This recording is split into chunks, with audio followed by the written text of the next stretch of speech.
9월 8일 화요일 새벽 우리에게 주시는 하나님의 말씀은 고린도후서 4장 1절에서부터 6절까지 말씀입니다. 그러므로 우리가 이 직분을 받아 긍휼하심을 입은 대로 낙심하지 아니하고 이에 숨은 부끄러움의 일을 버리고 속임으로 행하지 아니하며 하나님의 말씀을 혼잡하게 하지 아니하고 오직 진리를 나타내므로 하나님 앞에서 각 사람의 양심에 대하여 스스로 추천하노라. 만일 우리의 복음이 가리었으면 망하는 자들에게 가리어진 것이라.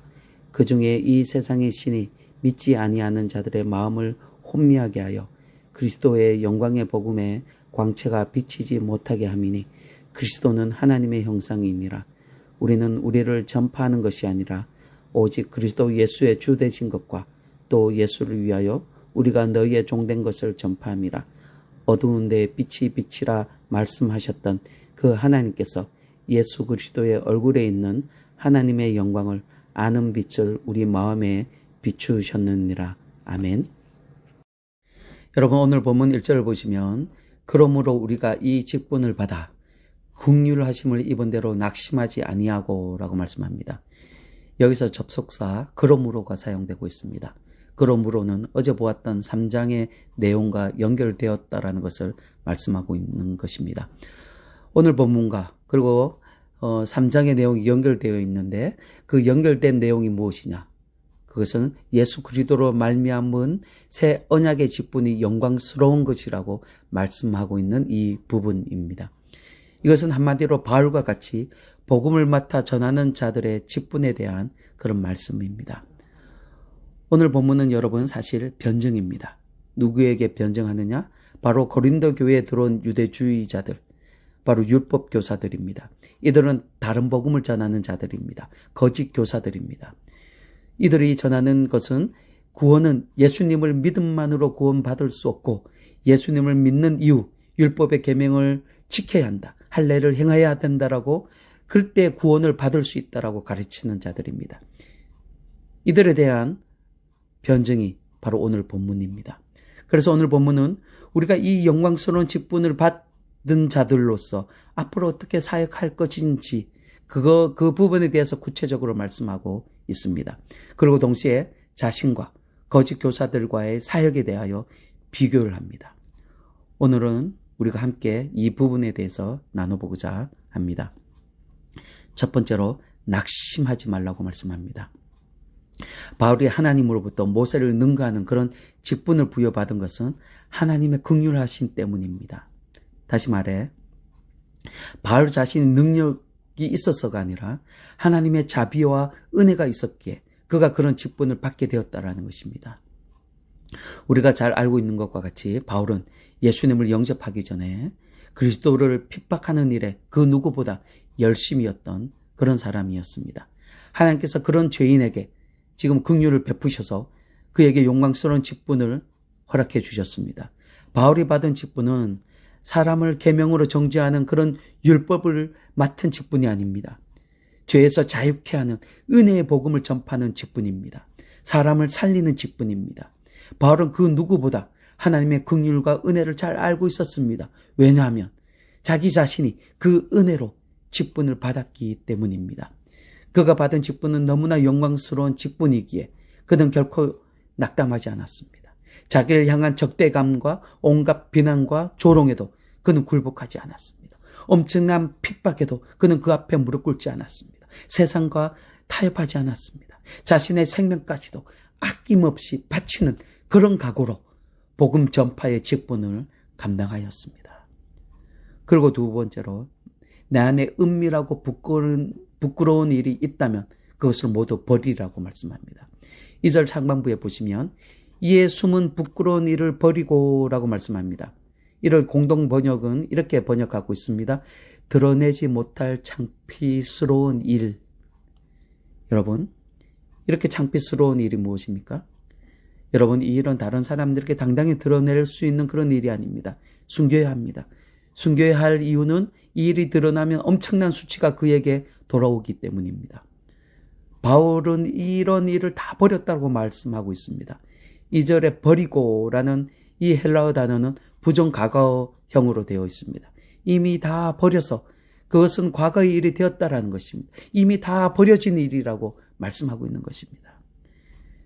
여기서 우리는 부끄러운 일이 정확하게 무엇인지 알 수는 없습니다. 하지만 바울을 대적하는 거짓 교사들이 바울에게 무엇이라 말하는가?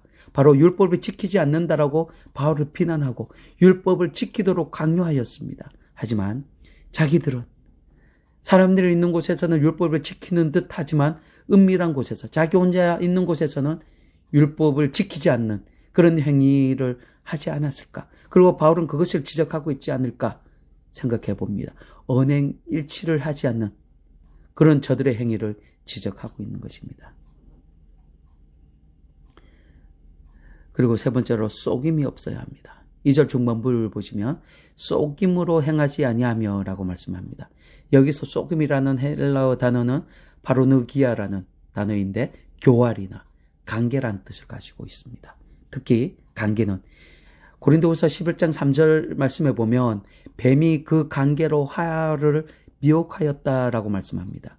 사단이 화를 미혹할 때에 사단이 가진 의도 바로 그게 관계입니다. 하와를 속이기 위해서 그가 가졌던 의도가 관계라고 말씀합니다. 고린도 교회 안에 이 거짓 교사들이 지금 관계를 꾸며서 바울과 고린도 교회 성도 사이에 이간질을 합니다. 이 이간질은 바로 마귀적인 행위입니다. 관계입니다. 그러나 바울은 결코 그런 속임수는 쓰지 않는다. 그렇게 분명히 말씀하고 있습니다. 그리고 네 번째입니다. 오직 진리의 말씀만을 전해야 한다라고 말씀합니다. 2절 하반부에 보시면 하나님의 말씀을 혼잡하게 하지 아니하고 오직 진리를 나타내므로 하나님 앞에서 각 사람의 양심에 대하여 스스로 추천하노라 라고 말씀합니다. 바울은 결코 하나님의 말씀을 왜곡하거나 혼잡하게 하지 않았다라고 말씀하고 있는 것입니다. 그러면서 그는 오직 진리만을 나타내었다라고 말합니다. 이 부분에 대해서 하나님 앞에서도 그리고 모든 사람 앞에서도 그는 자신이 떳떳하고 당당하다라고 말씀하고 있는 것입니다. 여러분 여기서 바울이 진리라고 말합니다. 이 진리는 바울의 말, 바울이 하는 말이 진리가 아니라 앞에서 말한 바울이 전하는 하나님의 말씀이 진리입니다. 그리고 3절에서 말하는 복음이 진리입니다. 그리고 5절에 나오는 그리스도 예수의 주 되신 것, 이것이 진리라고 말씀하고 있는 것입니다. 다메섹 길가에서 바울에게 비춰진 그 예수 그리스도의 영광의 광채가 진리입니다. 바울은 그것만을 전파하는 것입니다. 자기에게 비춰진 그 예수의 영광을 전파하는 것이었습니다. 그는 오직 예수 그리스도만 전하는 것이었습니다. 이것은 하나님 앞에서 그리고 모든 사람 앞에서도 너무나 떳떳하고 당당하다라고 말씀하고 있는 것입니다. 그런데 지금 바울을 대적하는 거짓 교사들은 바울이 오직 예수만 전한다라는 그 이유로 지금 공격하고 있는 것입니다. 그래서 바울의 가르침은 너무나 편협하다라는 것입니다. 몇몇 소수의 사람들만 들을 수 있는 그런 영적인 것만을 가르친다라고 지금 공격하고 있는 것입니다. 이에 대하여 바울의 대답이 3절에 나옵니다. 만일 우리의 복음이 가리었다라면 망하는 자들에게 가리어진 것이라 라고 말씀합니다. 여러분 바울이 전하는 복음을 만약 어떤 사람이 그것을 알아듣지 못한다면 그 사람들은 멸망의 길로 걸어가는 것이 분명하다라고 말씀합니다. 여러분 복음은 가장 쉬운 언어입니다. 예수님이 나의 죄를 대신해서 죽으셨다라는 그런 것이 바로 복음의 언어입니다. 이 사실을 믿는 자는 구원을 얻는다. 이것이 복음의 언어입니다. 이처럼 쉬운 언어는 없습니다. 그리고 여러분 사람들의 편에서 구원을 얻기에 너무 쉽습니다. 어떤 종교처럼 고행을 하지 않아도 됩니다. 깊은 깨달음을 얻지 않아도 됩니다. 율법의 계명도 필요 없습니다. 선한 행동은 구원과는 직접적으로 관련이 없습니다. 이것이 바로 복음의 언어입니다. 그런데 이렇게 쉬운 언어를 저들은 알아듣지 못합니다. 이유가 무엇입니까? 어제 보았던 말씀처럼 첫 번째로 저들의 마음이 수건으로 쓰여져 있기 때문입니다. 이것은 전적으로 저들의 책임입니다. 그리고 두 번째로 4절에서 말씀하고 있습니다. 세상의 신이 바로 사단입니다. 사단이 저들의 마음을 혼미케 하여 그리스도 영광의 복음의 광채를 알아듣지 못하도록 한다라고 말씀합니다. 불신자들은 이 사단의 노예로 묶여져 있습니다. 그래서 저들은 그 세상의 신, 바로 사단이 저들의 마음을 혼미케 함으로 저들은 복음을 듣지 못합니다. 그리고 세 번째 이유는 하나님의 선택입니다. 3절 보시면 복음이 가려진에서 가려진이라는 이 헬라어 단어는 수동태로 되어져 있습니다. 수동태로 되어 있다는 말의 의미가 무엇인지 아십니까? 바로 복음의 진리를 깨닫거나 아니면 깨닫지 못하는 것은 어떤 자기의 의지, 자기의 지식이 아니라 다른 누군가의 선택이라는 것을 말씀하고 있는 것입니다. 다시 말해서 복음의 진리를 깨닫는 것은 하나님의 주권 아래 있다라는 것을 말씀하고 있는 것입니다. 여러분, 저와 여러분은 하나님의 선택을 받은 성도들입니다. 그래서 우리는 복음을 들을 수 있습니다. 그리고 복음을 듣고 예수 그리스도의 영광에 참여하고 직분을 부여받은 자들이 되었습니다.